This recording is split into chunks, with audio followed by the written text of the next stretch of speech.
Hi, welcome back to the channel. Wanted to do for a while a video around the Redrum. Heard it called a few things over the years. I call it the Redrum device inside Reason. Again, one of those devices that I used very early on in Reason, trying to understand how it works. Obviously it's a pattern-based drum machine. So at the bottom we're going to take a look at this and how this pattern sequencer works here. All these different channels, all the different knobs, send effects, how we can use it to control other devices, and basically just getting to grips with this as a starting machine for maybe laying down your drums before you start your track, or whichever way around you choose to do it. But if you want to dive into this with me, stay tuned and we'll take a look at it. This is where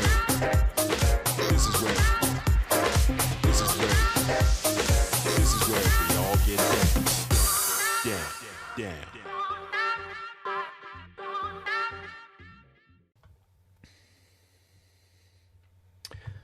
Okay, so this here is the Redrum device in Reasons. Been in here right since the beginning, and pretty cool now. If you hit tab on the back, you've got this spinning fan on the back, which looks kind of nice, which wasn't there in the original version back in the day, but it's just a neat little touch, I think, there that Reason Studios have added over the last couple of years. I'm running Reason 12 here. So the other cool thing about this version is you can zoom in as well. So if your eyesight like mine's getting worse as you get older, you've got different percentage zooms here that you can use. I'm currently on 140 just to make Redrum look a little bit bigger. Let's go to 160, goes bigger again. So that's quite a nice little feature. I'm just going to drop it back down to 140. And let's take a dive into this and see how this thing works then. So just a super quick overview. You have a master level here in the top left. That's obviously the overall volume for the device there. And then you have 10 individual channels stacked right across here vertically. And we'll dive into what the knobs, buttons do within each one of these. There's a few that are slightly different, which you can see here, but pretty much the same with most of the knobs and buttons on there. Typical Reason device, obviously patches where you can save things, you can recall patches that you've created along the way. Some other bits we'll dive into at the bottom. Then you've got this pattern sequencer at the bottom, so you've got 16 steps, and then you've got 8 patterns and then 4 banks, so you've got 32 different pattern memories to play around with this thing. So let's take a look then at this very first channel here. So right at the top here you've got mute and solo. So as it's playing through, which you'll see soon, you can solo out individual channels, you can play individual channels, you can mute individual channels. If you come a little bit lower than that, you've got send effects, which we'll dive into later, left and right pan for left and right speakers, levels and velocity, length, pitch, right down to tone and velocity at the bottom. Each particular channel's got a selector, so as you click this select button here, it will highlight it, and that's the one you'll be focusing on when you're using the pattern sequence at the bottom. So if I choose, say, number 5, if I lay down a pattern here in the step sequencer, it's going to be firing tom basic here, okay? But we'll start off with the kick right at the beginning here. So let's select that. So if we go back up to the top, we've got a play icon here to trigger it, and if we hit that just by clicking on the mouse, you can see that it fires BD Basics sample. If you don't like that, you can use these up and down scrollers to choose the next sample. You can choose the selection to browse a sample into the library to drag in there, or choose from the list here. So really easy to change that sample if you want to. Redrum has a sampler as well. I can't demonstrate at the moment because of the setup of my sound card, but you trust me, you can sample into that and start triggering your own vocals or whatever you want to do, loading in any samples you've got in your sample library. Pretty cool. So we'll come back to sends a little bit later. So what I'm going to do is I'm just going to lay down a pattern in the pattern sequence of the kick. Okay, so there's 4 on the floor this is going to be, so it's pretty straightforward.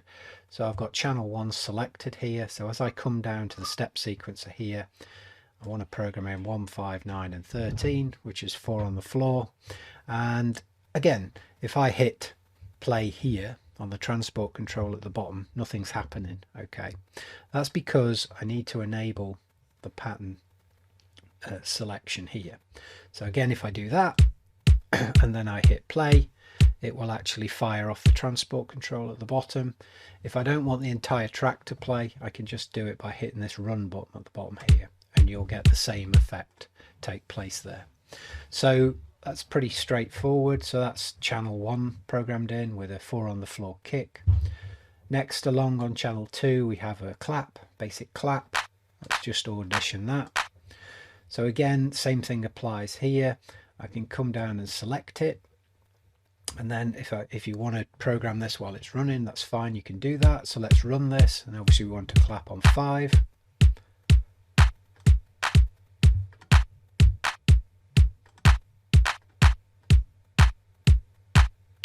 There you go. So again, you know, you can just audition this as you're playing. You can add in additional claps if you want to, but we'll just keep it simple for now with a standard clap on 5 and 13. So again, if you look back at the kick drum, the kick's firing on 5 and 13 as well. So we're doing the same with the kick.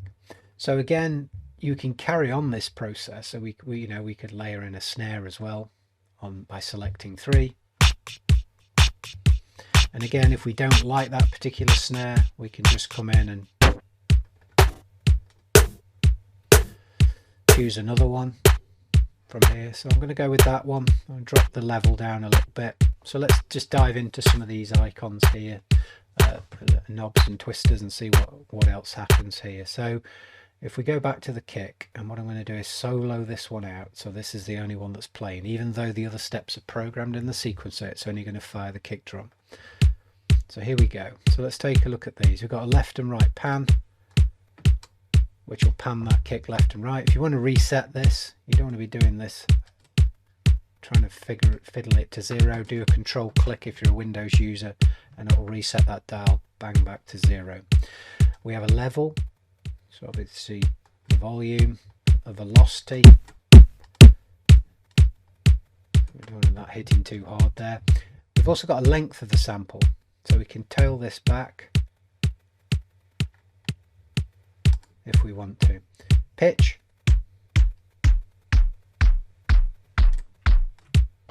Control click, put it back to where it was, and then the tone will affect how bright it is in there as well. So let's just stop this for a second. So they're the sort of basics of the 10 channels. Okay, so I'm going to unsolo this so they all come active again. So there are, as I said earlier on, there are 32 different patterns that can be programmed. Okay, so here we focused on A1, and we've gone through, laid down the kick and the snare and the clap. But again, we can program up to 32 here by moving on to the second pattern and building up maybe a variation on the kick and the clap and the snare. And then if we fill all 8 of those up on A1 and A2, we can go on to the right through to A8, then right through to B1-8. So you can get quite a few different patterns going here. And then we'll look at automation a little later, how you can change between those automatically in your track if you don't want to bang this out to MIDI into the sequencer lanes at the bottom here. So that's pretty much the basics of getting going there, you know, and creating a rhythm. So let's just go back to what we got. Very simple loop playing here. Again, we can adjust the steps. Okay, so here we've got 16 steps, but you can see here, look,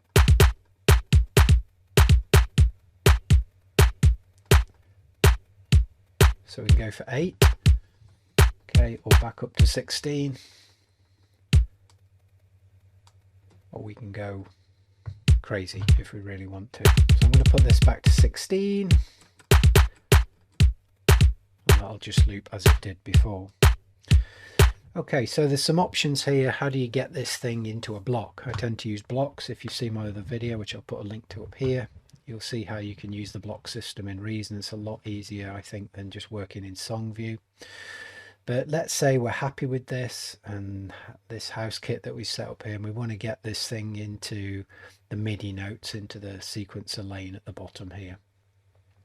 So again, all the things for programming the Redrum are obviously visible here with the knobs and sliders, the step sequencer, all the different levels and velocity, pitch, things like that. But if you right click, like you can on most devices in Reason, you'll find the context menu for the different options that are available for that device. Okay, so you'll find some of the stock things that are available on most devices around patches, so copying patches, you know, browsing patches here. Obviously we've worked with the out-of-the-box house kit here, but there are other things like cutting, copying, pasting, clearing patterns. We can clear that out if we've made a mistake. We can also shift left, right, randomize the pattern, which is pretty cool. Let's just have a look at that. So let's do a randomize. So that will just randomly pick on any of these channels and put in some particular steps into the sequencer. So we can see the toms firing here, see what it's done there, stuck it on 8 and 15. So I'm just going to Control Z to undo that to take us back to where we were.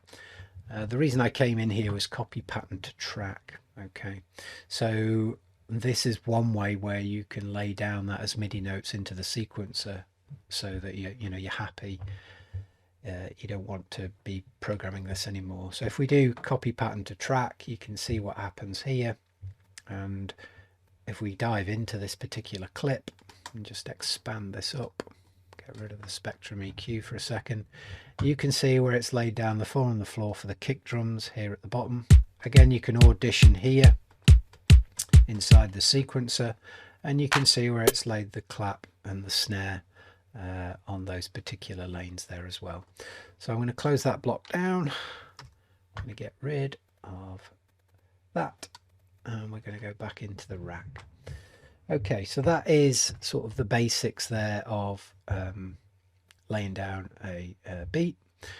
So as well, as you know, with the power of Reason, any of these knobs, sliders, whatever you'll see in here are fully you can turn on automation. So if you think about automation with the kick here, let's just say we're going to automate the pitch.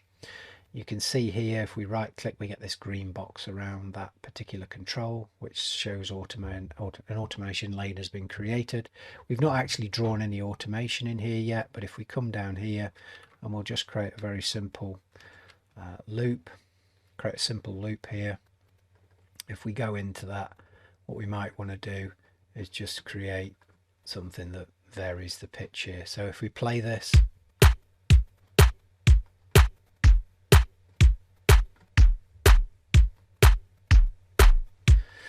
and then we might want to do something the same for, say, the clap and the snare as well. So we've got drum pitch on 2, so we could copy that. So they all come down kind of at the same time. You'll notice this snare's already really high on that pitch there, but we could do the same here just to demonstrate how easy that is. Or we could send it the opposite way. I don't know, we might want to do something a bit wacky with that and just automate it the other way. I have another video that you can check out around automation, so I'll put a link up here to that as well. So again here, we're just manipulating the pitch of all these things as we do that. So that's pretty cool, we can do that. Let's get rid of these from the sequencer lane and just go back to where we were. You'll notice all the green boxes have now disappeared around those particular controls in each channel. The pitch is kind of left where it was, so I'm just going to Control click and pop them back to where they were. Not quite sure where this one was, but I'm sure that'll be fine there.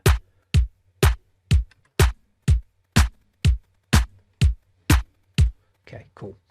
That'll do for now. So let's take another look at some of the things you can do with this. So here we have on channel 2, we've got this clap. Okay, and we've got no effects on that. Okay, so if you look at what we've got here in the SSL, we just have one particular channel here for the whole thing. So if we were using send effects here and we got some delay and reverb or something, that would apply to the entire Redrum device, okay, which is probably not what we want all the time. So there are S1 and S2 on each of these particular channels for send 1 and send 2. I've got a little example here how I'm utilizing those here. So let's just flip the Redrum round again and take a look how we've set that up, because it does take a little bit of setting up in terms of the wiring here. So you can see just above here I've placed in a delay, digital delay line, and a distortion effect in here. Okay, and right on the back of the Redrum right here we have a 1 and 2 send out. And what I'm doing here is I'm using Spider Audio here, and there are, I'm sure there's other ways to do this, but this is one way I've shown a few years back and I've always kind of stuck to doing it this way. But you'll notice I'm taking the send out here and it's coming up to one of the inputs on this delay for the merger splitter, and then the out of that is going up to the in on that delay, and then subsequently an out's going back to the FX return up here. So how that manifests itself is if we play like the clap and we dial in some delay on S1 because delay was on S1, you can see we get an effect on that, but it doesn't affect obviously the kick, right? But we could dial in some delay on the kick if we so wanted, okay? But we might just bang some distortion on that because that's on send 2. And let's put a little bit of a delay on the snare now.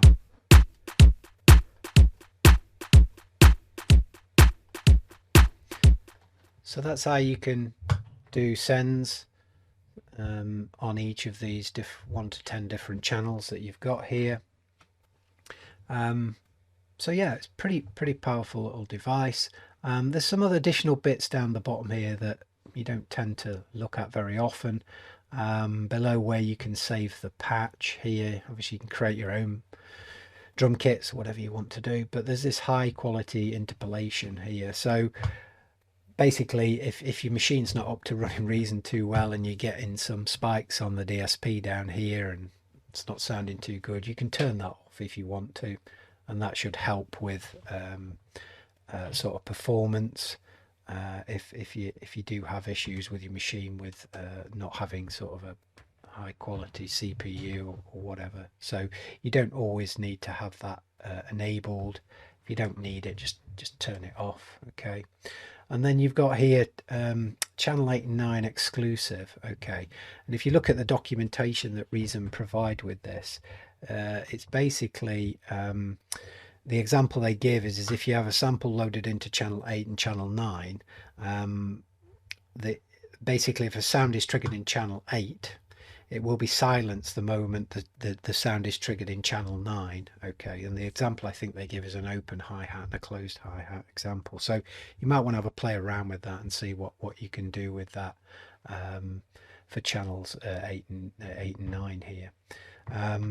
To be honest, I can't say I've used it that often, but might have done at some point, but it might be worth taking a look at that.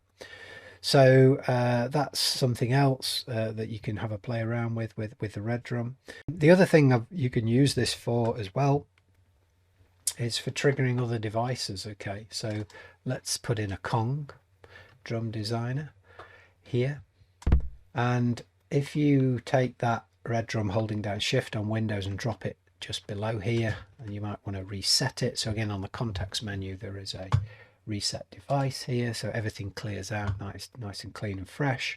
If we flip the rack with tab on Windows, we can take one of these gate outs here, say on channel 1, and push it into the gate in on Kong, which will be a kick drum.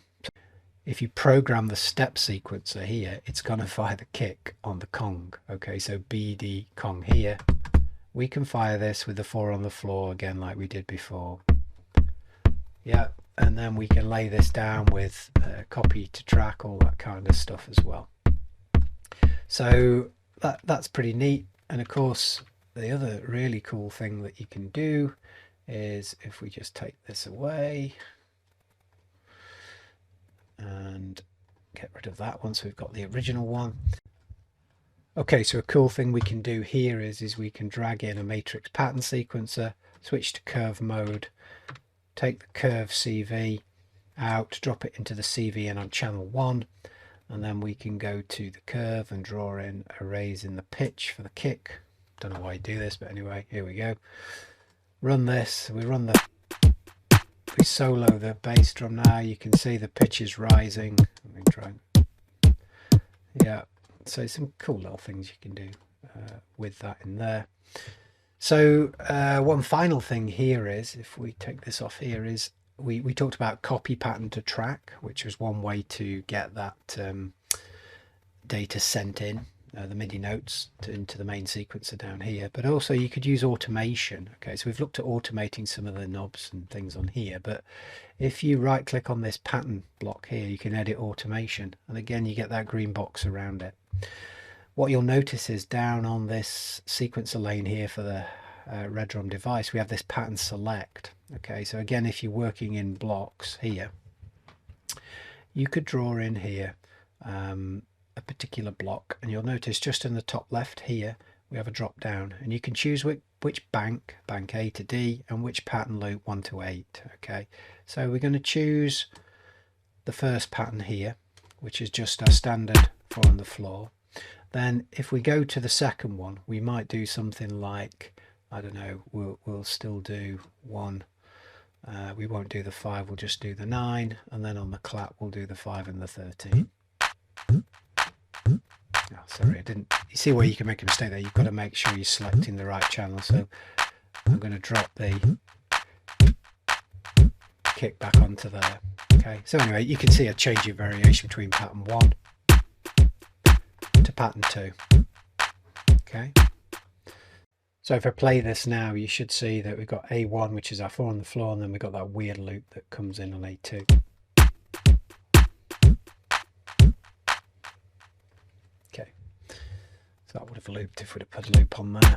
The other quick tip here is you can, if you're a Windows user, quick tip here, if you're a Windows user, you can use Alt for setting your left and Control to set your left and right locators, which is a bit quicker than dragging them about. So you can just Alt click there and it will move the right, or Control click there and it will move the left.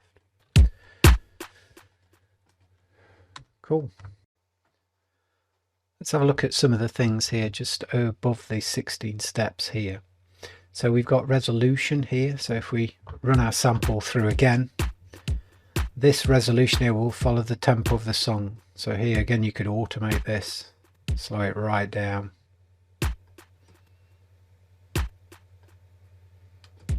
Or speed it up, of course, if you wanted to. There is a shuffle enabled button here, so it's like a rhythmic feature, if you like. It gives it a bit of pronounced swing, and that is governed by, if I understand it correctly, the shuffle that's set in global shuffle here in the regroove down here. If you want to have a play with that. This is an interesting one here. So if you go back where we configured our bass drum, you notice all these are yellow. If I change this dynamic here to hard, and so let's say I want the first hit of the bass drum to be harder than the subsequent 3, the red will indicate that. If we solo this, you can hear the kick on the first. It's got a little bit more punch to it, or alternatively we could drop it to soft, okay, if you wanted to. Default is medium there. So that's the Redrum. It was in Reason right back from version 1. Still here, still used by a lot of people. I certainly still use it. So if you've enjoyed this video, please subscribe to the channel, share some of the content, and keep checking back for any future videos that we put out. Thank you. Yeah.